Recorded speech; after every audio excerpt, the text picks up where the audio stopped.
Hi friends, welcome back to my channel. ఇది SNMR Sridhar గారి story అండి. ఆయన స్టోరీస్ అన్నిటికీ కూడా కాపీరైట్స్ వర్తిస్తాయి. దయచేసి ఈ స్టోరీస్ని ఎవరు కాపీ చేయొద్దు. ఆయన కేవలం మన ఛానల్కి మాత్రమే పర్మిషన్ ఇవ్వడం జరిగిందండి, మరి ఏ ఛానల్కి ఇవ్వలేదు. ఒకవేళ అలా చేసిన వాళ్ళైతే ఆ ఛానల్ మీదే కాకుండా వాళ్ళ మీద కూడా లీగల్ యాక్షన్ తీసుకోబడుతుంది. అలాగే ఫ్రెండ్స్, ఆయన స్టోరీస్ని మీరు మరి ఏ ఛానల్లోనైనా చూస్తున్నట్లయితే దయచేసి నాకు ఇమీడియట్గా ఇన్ఫామ్ చేయండి. నేను రైటర్ గారికి మెసేజ్ చేస్తాను. ఇక లేట్ చేయకుండా వీడియోలోకి వెళ్ళిపోదాం ఫ్రెండ్స్. ఎస్ఎన్ఎంఆర్ శ్రీధర్ గారు రాసినటువంటి అర్జునామృతం 65వ భాగం. అతని నీడ కూడా భరించలేని తన నిస్సహాయతకి కళ్ళల్లో నీళ్ళొస్తుంటే, తన మీద తనకే అసహ్యమేస్తుంటే మౌనంగా ఉండిపోయింది అమృత. That's good. ఇక్కడికెవరూ రారు. ఇలానే కాసేపు సైలెంట్గా ఉండిపో. అయినా ఇందులో తప్పేముంది చెప్పు? ఎవరన్నా చూసినా ఏమనుకుంటారు? ఏదో కాబోయే మొగుడు పిల్లలు సరసాలాడుకుంటారనుకుంటున్నారు. ప్రవీణ్ ప్లీజ్, నాకు ఇదంతా ఇష్టం లేదు. చాలా భయంగా ఉంది. నువ్వు వెళ్ళిపో అంటుంటే, ఈ భయాన్ని కొంచెం కొంచెంగా పోగొట్టడానికే కదా నేనొచ్చింది. లేదంటే ఇలా భయపడుతూనే ఉంటావు. అదే ఇలాంటి చిన్న చిన్న టచింగ్స్ అలవాటు చేసుకున్నావంటే ఆ భయం పూర్తిగా పోతుంది. సరేనా అనడంతో ఇంకేం చేయలేక మౌనంగా నిలబడిపోయింది అమృత. ఏంటలా? ఈ పెళ్లికి అలవాటు పడదామనుకున్నా ప్రవీణ్ నీడ కూడా తను భరించలేకపోతుంది.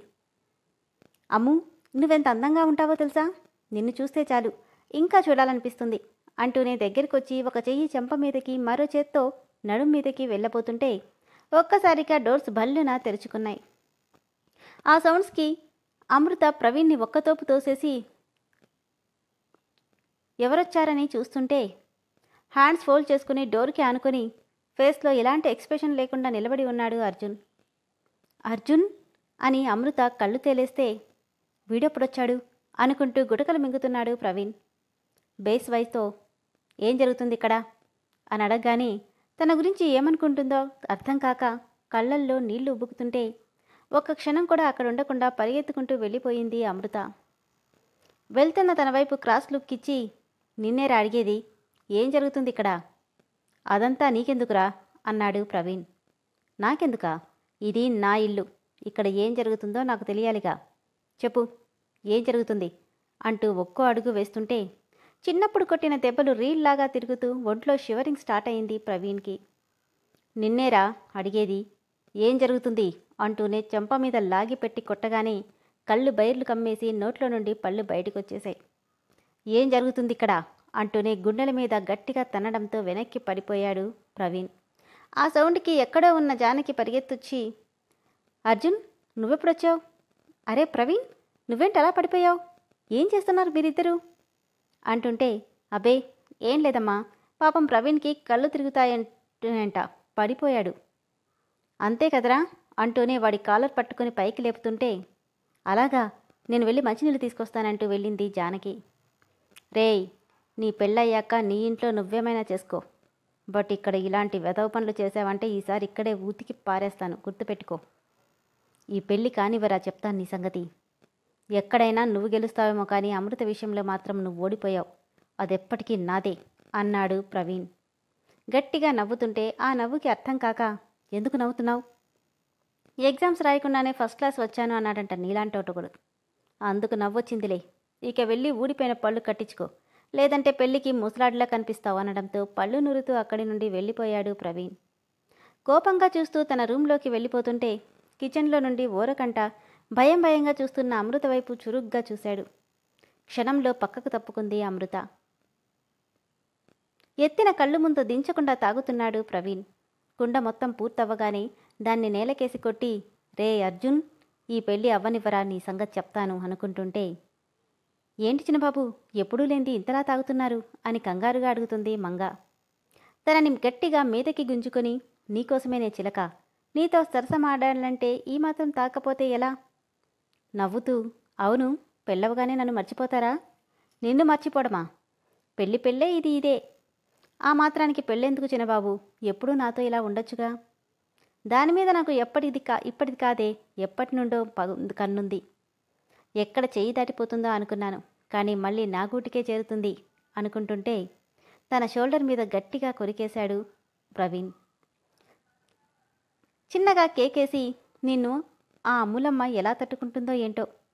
ఒక్కోసారి నా ఒళ్ళంతా హూనమైపోతూ ఉంటుంది. కనీసం 2 రోజులు మంచం నుండి లేవలేను.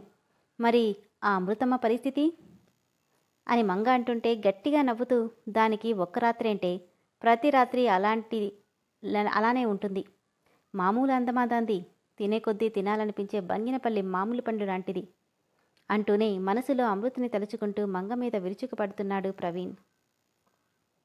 అమ్మా అమ్మా అంటున్న జానకి పలక్కపోవడంతో మా అంటూ వెళ్ళి కదిలించాడు అర్జున్. ఏంటి అర్జున్, ఏం ఆలోచిస్తున్నావు మా? ఏం లేదులే అంటూ కళ్ళు తుడుచుకుంటే సీరియస్గా, ఏమైంది? నీకు కూడా నాకు చెప్పడం ఇష్టం లేదా? మా ఇష్టాలతో నీకు పనేముందిరా, నువ్వు పెద్దవాడివైపోయావు అంటూ బాధపడుతుంటే, ఇప్పుడేమైందమ్మా? నిన్ను అమ్ములు మాత్రమే కంటికి రెప్పలా చూసుకోగలదని నేనెప్పుడూ అనుకునేదాన్ని. కానీ చూసుకుంటే సరిపోదని నువ్వంటున్నావు. నీతో మాట్లాడితే నన్ను కూడా మార్చేస్తావు. నేను రేపే బయలుదేరుతున్నాను, ఇది చెప్దామనే వచ్చాను. అదేంట్రా, రేపు రాముల వారి కళ్యాణం పెట్టుకుని ఇప్పుడు వెళ్తానంటావేంటి? ఇక్కడుండి ఏం చేయాలి? చూసి వెళ్దామని వచ్చాను. పైగా అక్కడ చాలా పనులున్నాయి. రేపు సాయంత్రం వెళ్దులేరా, మనం జరిపిస్తున్న కళ్యాణం కదా, ఎటూ వచ్చావుగా, రేపు సాయంత్రం వెళ్దులే. పైగా ఆనంద్ వాళ్ళు కూడా వస్తున్నారు, పలకరించడానికైనా మనుషులుండాలిగా అనడంతో ఆ రోజుకి ఆగిపోయాడు అర్జున్. అనుకున్నట్టుగానే 2 రోజుల్లో శ్రీరామనవమి ఉత్సవాలు ప్రారంభమయ్యాయి. అంజలి కోసం ఆనంద్, అర్జున్ కోసం నేహ రామరాజపురం వచ్చేశారు. రఘురామయ్య దగ్గరుండి ప్రతి సంవత్సరం సొంత డబ్బుతో రాములవారి కళ్యాణం జరిపించడం అలవాటు కావడంతో ఈసారి కూడా ప్రసాదం నుండి తాలిబొట్టు వరకు అన్నీ ఆయంట నుండి వస్తాయి. ఎప్పుడో తెల్లవారుజామున లేచిన అమృత కనీసం క్షణం కూడా కూర్చోకుండా కావలసినవన్నీ సమకూరుస్తుంది. అమలు, అంతా అయిపోయిందా? అత్తయ్య, అంతా అయిపోయింది. అన్నీ పంపించేశాను. ప్రసాదం ఒక్కటే తాలింపు వేయాలి. నువ్వు త్వరగా వెళ్ళు, నేను తీసుకుని వచ్చేస్తాలే. సరే, వచ్చేటప్పుడు ఏవైనా మర్చిపోయావేమో చూసుకుని వచ్చేయి. సరే అత్తయ్య అని జానకి వెళ్ళిన 10 నిమిషాలకి పులిహోర పెద్ద గిన్నెలో కలుపుకొని బయలుదేరుతుంటే గుమ్మం దగ్గర అర్జున్ ఎదురు రావడంతో గిన్నెతో సహా వెనక్కి పడబోయింది. జాగ్రత్త అంటూ తనతో పాటు గిన్నెని కూడా పడకుండా పట్టుకున్నాడు. మొన్న ప్రవీణ్తో తనని చూసినప్పటి నుండి అర్జున్ని చూడాలంటేనే తెలియని భయం పట్టుకుంది అమృతకి. వణికే శరీరంతో తనను వదిలించుకొని ఫాస్ట్గా బయటికెళ్ళిపోయింది.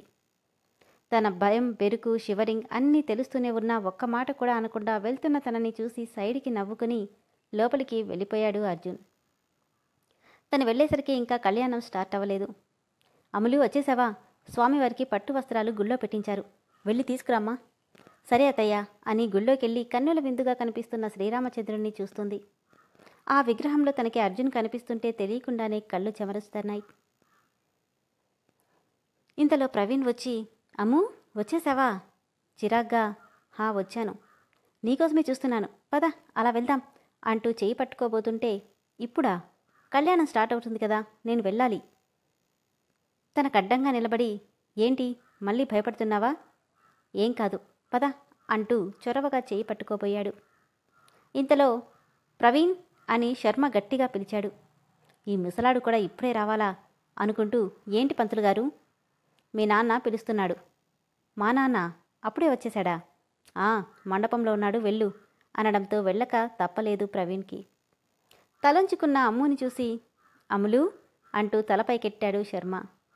తాతయ్య అంటూ ఆయన్ని పట్టుకొని ఏడ్చేసింది. పిచ్చిదానా, ఎందుకేడుస్తావు? ఇంత మంచి రోజున ఏడవకూడదు. ఏడుపు తప్ప నాకేం మిగిలింది తాతయ్య? ఇష్టం లేని పెళ్ళి తప్పక చేసుకోవాల్సి వస్తుంది. పిచ్చిదానా, ఎన్ని యుగాలు మారినా సీతమ్మ చేరేది రాముడి చెంతకే, నువ్వు కూడా అంతే. విరక్తిగా నవ్వి, ఇంకో 4 రోజుల్లో నా పెళ్ళి తాతయ్య.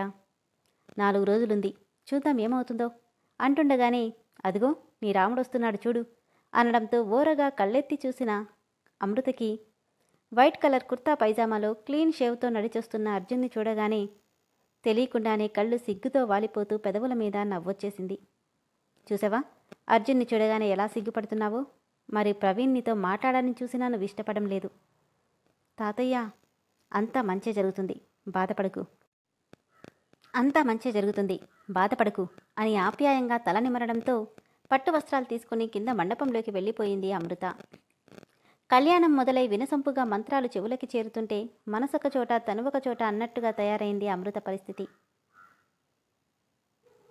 ఆనంద్ అంజలి మీద అక్కడ పడ్డ పువ్వులని విసిరేస్తుంటే ఏంటన్నట్టు వెనక్కి తిరిగిందామే. పక్కకి రమ్మన్నట్టు సైగ చేశాడు. రానన్నట్టు తలూపింది. ప్లీజ్. ఇంతలో వెనుక నుండి భుజం మీద చరుస్తూ వచ్చాడు అర్జున్. అబ్బా అంటూ వెనక్కి తిరగానే, ఏం చేస్తున్నావురా అంటే పువ్వులు బాగుంటే చూస్తున్నాను బావా. నేహ కలగజేసుకొని, రేయ్, అబద్ధం చెప్తే అతికినట్టుండాలి. మేం చూసాంలే గాని కాపు. ఎందుకురా ఇంత తొందరపడతావు? సరిగ్గా వారం రోజుల్లో నీ పెళ్ళి. ఆ మాత్రం ఓపిక పట్టలేవా అన్నాడు అర్జున్. నీకేం బావా, బానే చెప్తావు. ప్రేమిస్తే తెలుస్తుంది నా ఆత్రం సంగతి.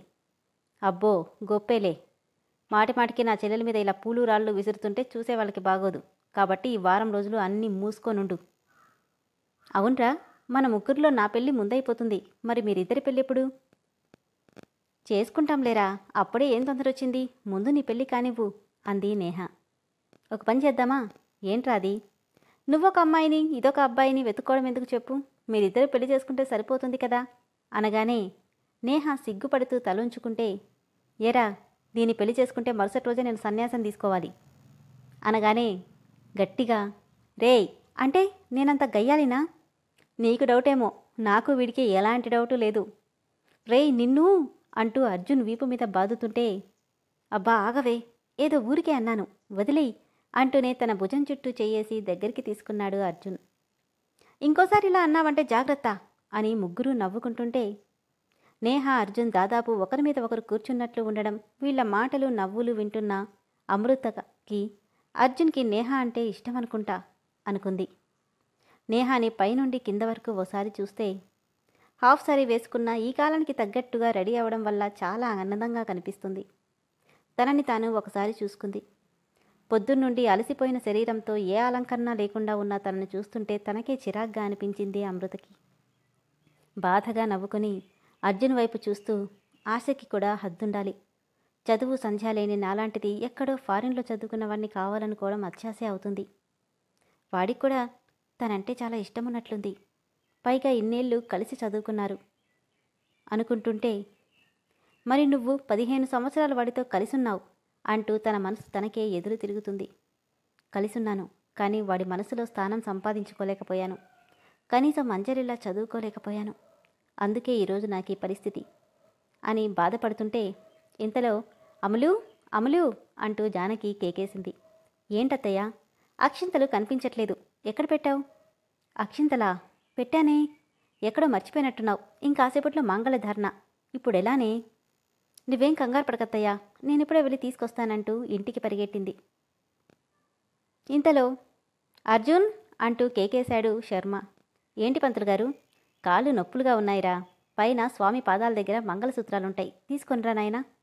ఇన్నేళ్లైనా ఈ పని మాత్రం నాకేనా అని నవ్వుకుంటూ పైన గుడిలోకెళ్ళాడు అర్జున్.